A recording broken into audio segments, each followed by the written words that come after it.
Over the weekend, Lana Del Rey spoke out to clarify the intentions behind her controversial post from last week, where she name-dropped fellow female artists like Ariana Grande, Beyonce, Nicki Minaj, Doja Cat, Cardi B, and Kehlani. What's up, you guys? It's Susan Morad here with Clevver News, and Lana Del Rey just took to Instagram again to defend her post that caused a firestorm across the internet last week.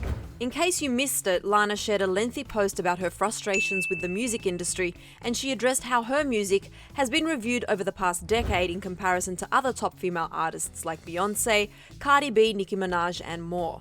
Her post said, quote, "Now that Doja Cat, Ariana Grande, Camila Cabello, Cardi B, Kehlani, and Nicki Minaj and Beyonce have had number ones with songs about being sexy, wearing no clothes, effing, cheating, etc., can I please go back to singing about being embodied, feeling beautiful by being in love, even if the relationship is not perfect? Or dancing for money or whatever I want without being crucified or saying that I'm glamorizing abuse?"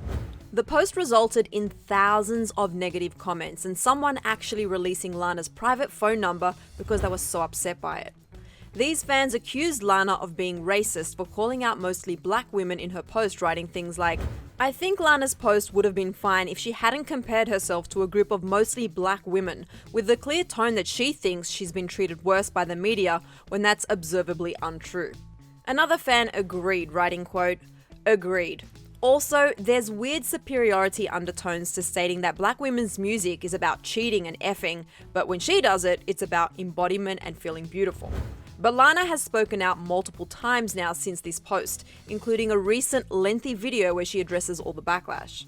Okay, let's start with her first follow-up post where she made it clear that her statement was not about race and that these other women are actually some of her favorite artists.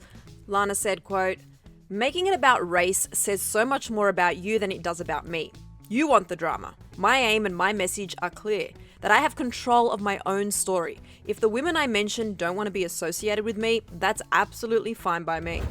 And in a comment on her first post, she further clarified, writing, quote, "When I said people who look like me, I meant the people who don't look strong or necessarily smart or like they're in control, etc. It's about advocating for a more delicate personality, not for white women. Thanks for the Karen comments though, very helpful." And in her recent 6-minute long video that she shared to Instagram, she further clarified the point of her original post. Lana started off by saying, quote, "Hey, so I don't want to beat a dead horse and I don't want to, go on and on about this post thing, but I just want to remind you that in that post, my one and only personal declaration I've ever made, thanks for being so warm and welcoming, was about the need for fragility in the feminist movement. It's gonna be important." And then she got into what she meant when comparing herself to these other female artists, and even name-dropping FKA Twigs in her explanation. I just think it's sad that the women I mentioned about, whether they sing about dancing for money or whatever, the same stuff, by the way, that I've been singing about and chronicling for 13 years. That's why I'm in that echelon. Yes, they are my friends and peers and contemporaries. The difference is when I get on the pole, people call me a whore. But when Twigs gets on the pole, it's art. And Lana went on to say, quote, "I'm reminded constantly by my friends that lyrically, there are layers and complicated psychological factors that play into some of my songwriting. But I just want to say, the culture is super sick right now. And the fact that they want to turn my post, my advocacy for fragility, into a race war, it's really bad."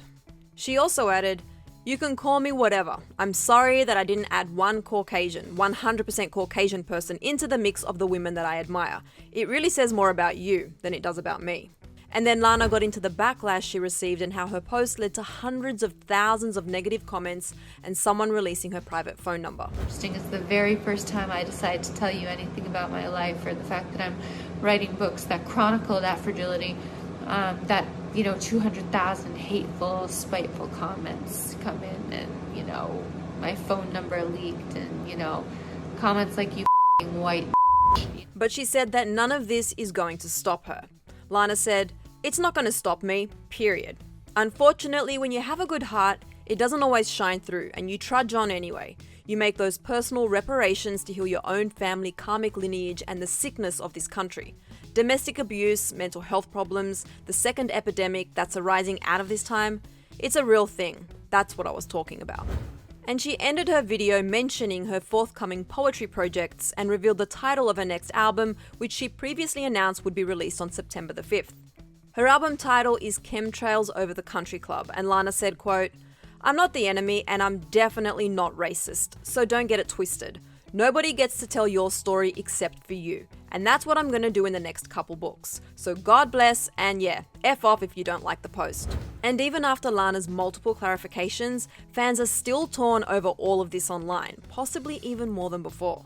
Some people are upset with how Lana name-dropped FKA Twigs and used her as an example, like this person who wrote, "Twigs wrote an entire album on how many wronged women in history have had their narratives warped and devalued by men, and how she's also been subject to that, and she didn't have to drag a single other female artist to do it, so I think Lana Del Rey should shut the F up."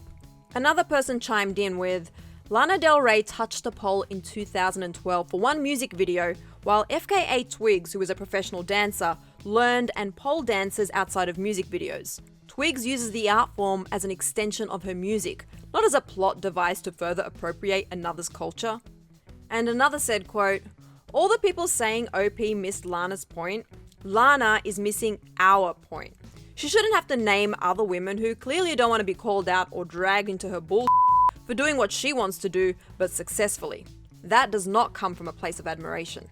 But other fans are defending Lana, saying things like this person who wrote, "So effing true. You say one personal thing about yourself and you get effing attacked. I don't get it. People have been begging to get personal insight out of you for years. It's sad. I'm in your corner and I respect you and I hear you, Lana Del Rey." Another fan added, quote, "I feel for Lana Del Rey now. Her words are twisted and now people believe what other people are saying of what she said." And another Lana stan said, quote, "Are we done with cancel culture yet? Or if you disagree with my view, you are over? So glad Lana Del Rey survived a cancel attempt. She didn't have to apologize multiple times for a few snowflakes." So clearly the internet is divided on this issue, but I really want to know what you guys think.